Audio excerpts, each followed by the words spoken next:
ሰላም ኣብዛ ቪድዮ እዚኣ ድማ ብዛዕባ አፖስትሮፍ ክንማሃር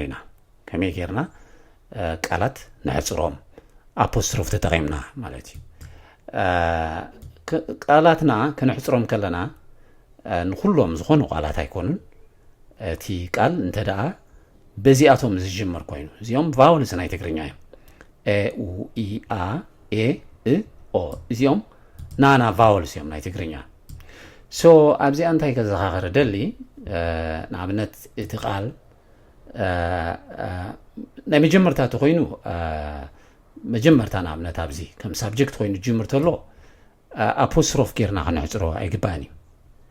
ደድሕርቲ ወናኒ ስም ክኸውን ኣለዎ ሕጂ ድሕሪ ኣነ ንበይና እኳ ኣላስ ፀልና ይንሕፅራን ኢና ኣነ እኳ እንተኢለ ግን ነዛ ኢሊሚኔት ጌርና በዚኣ ንትክኣ እሞ ከምዚ ድምፂ ዝህልዋ ኣነ እኳ ትኸውን ኣነ እኳ ሶ ብቅድሚቱ ስም ክህሉ ኣለዎ ሕጂ እዚ እዛ ምንም ክትህሉ ኣለዋ ምንም እኳ ዘላ ምንም እኳ ትኸውን ማለት እዩ ነዚኣ ኣጥፊና በዚኣ ንትክኣ በዚኣ አፖስትሮፍ ምንም እኳ ልሙፅ ኣዳማምፃ ድማ ይህልዎ ምንም እኳ ትኸውን ማለት እዩ እዚኣ ድማ ከምኡ ሽሕ እኳ ብቅድሚት እንታይ ኣላ ሽሕ ስም እዩ እዚ ስም ኢና ንብሎ ናይ ሰዋሱ ብኣገባብ ሰዋሱ ሽሕ እኳ ትኸውን ሽሕ እኳ ዝነበረት ኣብዚ ሽሕ እኳ ኢልና ንፃ ክልቲኡ ቁኑዕ እዩ ክንፅሕፎ ከለና እዚ ክኸውን ኣለዎ ኩሉ ግዜ ገለ ማለት ኣይኮነን ግን እቲ ኣዳማምፃ ኩሉ ግዜ ንውሕጦ ማለት እዩ ነቲ ቫወል እሞ ከምዚ ልሙፅ ኣዳማምፃ ይህልዎ ትቃል ሽሕ እኳ ስለዚ ዘሰይም እዚ ድማ ስለ እዚ ኣብ ክንዲ ስለ እዚ ንብል ስለዚ ንብል ነዛ ኣጥፊና እዚኣ ምስእተና ኣላ ማለት እዩ ስለዚ ብዙሕ ግዜ ንሕና ከምዚ ጌርና ንፅሕፍ ኢና እዚኣ እንታይ ክስታይ ጌረላ ዘለኹ ስለዚ እዚኣ ጌጋ ፀሓሕፈ እያ ወይ እዚኣ ክትከውን ኣለዋ ስለ እዚ ወይ ድማ እንተደኣ ሕፂርናዮ ነቲ ቫወል ክንሕብር ኣለና ቫወል ከም ዘጥፋእና ስለዚ ኢልና በዚ ነዘኻኽር ማለት እዩ መዘኻኸሪት እያ እዚኣ ብሓፂሩ መዘኻኸሪት ቫወል ኣጥፊና ከም ዘለና ስለዚ እዚኣ ክትከውን ከምዚ ይብላ ከዘኻኽር ደሊ ከምኡ ኣነ እውን ዘሎ ኣነ እውን ንኸውን ኣነ እውን ነቲ ኣባህላና ልሙፅ ይገብሮ ኣነ እውን ኣብዚ ግን ኣነ እውን እዚኣ ግን ኣነ እውን ተመሳሳለ ድማ እዚ ኣነ እየ ኣነ መን ይኻስኻ ኣነ ስፔሻሊ ኣብ ስፖክን እዩ እዚ ማለት እዩ ሞር ስሙዝ ይኸውን እሱ እዩ ዘሎ ድማ እሱ እዩ ትኸውን እሳ እያ እሳያ ከምዚ ንብል እዚኣ ድማ እሳቶም እያቶም እሳቶም እያቶም ኣብዚኣ ከዘኻኽራ ዝደሊ ብዙሕ ግዜ ጌጋ ስለ ንገብር ኣብዚ ድርብ ኣብ ናይ ብዙሓት ኣብ ንፅል ወላ ሓንቲ ብዙሕ ጌጋ ንገብሮ ነገር የለና ኣብ ድርብ ግን እዚ እሳቶም እዮም ኣይንበልና ሓደራ ከዘኻኽራ ዝደሊ እሳቶም እዮም ኣይኮናን እሶም እዮም ክንብል ንኽእል እሶም ማለት ንዓብይ ሰብኣየ ሪፈር ዝገብር ዘለኹ እሶም እዮም ድማ ንዕኦም እዩ ዝምልከት ንብዙሓት ግን እያቶም ክንብል ከም ዘለና ከዘኻኽር ደሊ እሳቶም እያቶም ተሓፅር ከላ ድማ እሳቶም እያቶም ትኸውን ብተመሳሳሊ ድማ ንኣንስታይ ፆታ እሳተን እያተን ኢና ንብል እሳተን እየን ኣይንበልና ክንብል ኣይግባእናን እዩ እየን እንታይ ኢለ ቅድሚ ሕጂ ከም ዝገለፅክዎ እየን ንዓባይ ሰበይቲ ጥራሕ እዩ እሳተን እየን እሰን እየን ንብል ንዓባይ ሰበይቲ ቅሬታ እሳተን እየን ግን ኣይበሃልን እዩ እሳተን እያተን ክትሓፅር ከላ ድማ እሳተን እያተን ትኸውን ንምዝኽኻር ዝኣክል እስኻ انديخا زلا دما سخنديخا إلنا نحصرها السخي انديخي زلا دما سخنديخي نبل مالتي سخا امبر زلو دما سخمبر نبل there is nothing wrong كلتيو كتصحف يكالي ግን እንተዳ نحصرو لنا ግን نتا أبوستروف عين رسعيا تا أبوستروف انتا تحبر أوديلنا علنا فيدل أوديلنا لنا نمبال زاكلي ساتوم امبر تيلنا دما خوم ساتوم امبر نبل مالتي بحصير انت أقليبكم له بتعمي لومص يسغبرا نتداومصا أبوستروف تدا تتقم كونكا اسخاتكم انديخاتكم يزون درب مخانو عين رسع اسخاتكم زلو اسخم كون ايكلنيو انديخاتكم زلو خا انديخوم ايكونني حدرا انديخوم نحد سبيو اسخاتكم دما اسخم تلكا دما نحد سبيو سلازي اتاس ابكند اسخم اسخاتكم ابكندي انديخوم انديخاتكم تكون الله سلازي بملء تاخمي تنبب اسخاتكم انديخاتكم بابوستروف تخوينا خا اسخاتكم انديخاتكم سرايوا بحجر مالتي كم وندك انستي بتماساسالي اسخاتكن انديخاتكن اسخن انديغن اين بلننا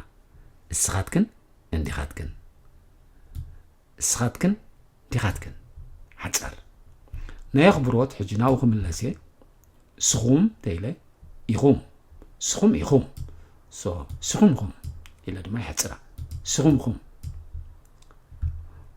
زياد ما سخن يخن زلا دما سخن يخن الى حصرا السوم يوم ابز مصي حجر وازا يوم ابز طرحي بوتا السوم يوم السوم يوم يبل دما بحصير السوم تم سبعي السوم يوم be careful ذا يوم نعم طرحات ملكتهم نزوم سبعي السوم يوم السوم يوم السن ين اتن سبيتي السن ين ذا ين دما نعم طرحات ملكتن نعباي سبيتي ابزي دما ابنت كنسرحينا جاء ابنت نتايا ابزي اقلبولا بزحات قالات غيره حنتي ملئت حسابي سرع لكو اسو اكو ايو امبر اني ايكونكون جراي وازيا اسو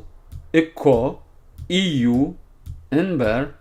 اني ايكونكون كمي غيرنا لمصن غبرا نسيا لمصن غبرا كلن زنقيحتي ادمي قلن زلخو بابوستروف تكون ما امبواس كحدي سكو امبر اني كونكون سكو امبر اني كونكون سرايوا سكو امبر اني كونكون ابزيادن كمي لي زنببا اسو اكو يو امبر اني ايكونكون حجي ازي كنبب كله بصحف ينا كم زخن غبرو زلنا متان كدمق كنزارب كلنا ግን in spoken language remember always is apostrophe بتعمي انتاي زغبرو نتي ابهالنا لومصي زغبرو سكوين براني كونكون سرايا كم زعينت اغباب كنردو اغداسي ابزي ادما رايوا كم او اكوا انت خوني سرايوا زيا كم او زي درجه بزحين سمعانينا مخنياتو زي سايلنت سلا زخونه زي سايلنت يا نعا احصيرنا كم زنت غيرنا يا زي رايوا كم او بزح غيزي نزاكم كم غيرنا نصحفا كم زي كم او سي كم او لاس كم غيرنا نصحفا زي جاي قدامي ነገር تا كم تبل قال بينه كم سي كلنا غم نفلطا مالتي كم نفلطو كل خوسي كم بينو غالي زي ادما كتوسخا خلا apostrophe لكيما كتوسخا لو امبر بزي apostrophe كتوسخ ايغباني سلازي كميلا اتمص زلا اذا لابزي eliminate كيرنا كم او نبلا مالتي زيا اذا اكوا زلا دما كوا تكون انت زلا دما انت نبلا خونه ግን كم زلوا تورد ابزي حجهم بباخلخو كم كون تخونه سرايو زوياي سيد كم كون تخونه زيا ግን كم يكبلالني كم او كم او اكوا انت خونه إلى زنبوا there is nothing wrong again ጌጋ ዝበሃል ኣብዚ ፍጹም የለን ቅኑዕ እንታይ ጥራሕ እዚ ንኣብነት ከምኡ ኢልና ንጽሕፍ ከለና ሲ be careful እታ ከምሲ ስቂላ እታ ነታኡ ስቂላ ይትሓዝላን እያ ኣማጻጽ ኣለዋ እሳ ድማ እዚኣ ስለ ዝጠፍአት እያ ብኣፖስትሮፍ ጌርና ተኪእና ድማ ከምኡ እኳ እንተኾነ ኢልና ነንብባ ኣብዚኣ እውን ተመሳሳሊ ናይ መወዳእታ ኣብዚኣ እንታይ ዝበሃል ብለኩም ኣነ እንተ ዘይ ኢለ እዚኣ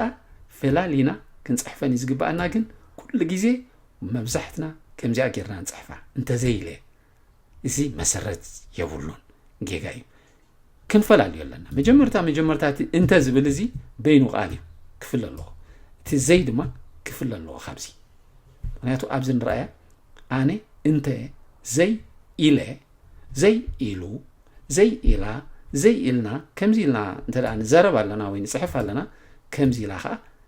ክትሓጽር ይግባእ ኣነ እንተ ዛብ ዘላ ኣፖስትሮፍ ምስተካኸው እንታይ ትኾን ኣነ እንተ ዘይ ዘይ እዚኣ ኣፖስትሮፍ እዚኣ ባነ እዚኣ ኤሊሚኔት ጌርና በዛ ኣፖስትሮፍ ኣብዚ ዘላ ኣብዛ ዘይ ኢለ ንትከኣ እሞ ከምዚ ዓይነት ኣፀሓሕፋ ይህልዋ እዚ እቲ ቁኑዕ ኣገባቢ ኣነ እንተ ዘይ ኢለ እምበር እዚ ኣብ ታሕቲ ዘሎ ከምዚ ዓይነት ኣፀሓሕፋ ጌጋ እዩ መሰረቱ ኣቕሊብኩም ላ ከም ዘለኹም መቸም ርግፀኛ እያ ኣብዚ ምስ ተምሃርካዮ ወይ ደጊምካ ምስ ረኣኻዮ ምስ ፈተሽካዮ ተላልዮ ኢኻ ነቲ ጌጋ ስለዚ ከምዚኣ ኢላ ክትእረም ላቦ ማለት እዩ ኣነ እንተ ዘይ ኢለ ከምዚ ኢሉ ክፅሓፍ ይግባእ ብዝተረፈ ሰሰናይ ንዓኸትኩም ኣብ ቀጻሊ ቪድዮ ብሰላም ይረኸበና